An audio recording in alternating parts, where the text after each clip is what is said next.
इथली सजावट आपण एवढी करतो, हात धुवायचं तिथं करू, फिल्टर तिथं लावून, एसी हिटर आहोत म्हणजे झोपण्यात अजून चांगली झोप येईल. म्हणजे एवढे एवढे डेकोरेशन आपण या भूतलावर मातीच्या 90 वर्षाच्या शरीरासाठी करतो, पण त्याच्यामध्ये असलेल्या आत्म्याचा विचार करतो का? तो एसी मध्ये राहील का नॉन एसी मध्ये राहील?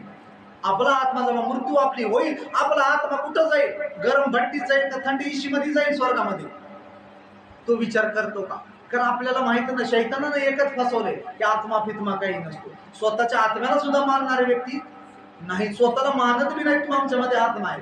काय काय लोक म्हातारे का बेटा कोण बघितलंय स्वर्ग, कोण बघितलंय नरक? बेटा खायचं प्यायचं ऐश करायचं, एकदाचं जीवन आहे, जवळ प्यायचंय पे, कुठं लोळायचंय गटरपरी लोळ, आनंद घेऊन मारायचं. कोण बघितलंय स्वर्ग नरक? हे असे शारीरिक लोक म्हणतात. त्याला काय म्हणतात? शारीरिक. म्हणा शारीरिक येते तर बघा लगेच. अगं कोण बेटा म्हणले एक रविवार बुडला तर कुठे काही फरक पडणार आहे? संध्याकाळी घरी प्रार्थना घेऊन जा बेटा, तू लागणार काय फरक पडणार आहे? एक रविवार बुडाला काही फरक पडत नसतं. पुन्हा दुसऱ्या बेटा 2 रविवार बुडाले म्हणून काय होणार आहे? जा तू अजून कार्य करणार, अजून घरी प्रार्थना घेऊन. तिसऱ्या रविवारी बी असं ना, बेटा 3 रविवार बुडाली म्हणून काय स्वर्गात जाणार नाही का? 4 बुडाली म्हणून जाणार नाही का? बघत बघत बेटा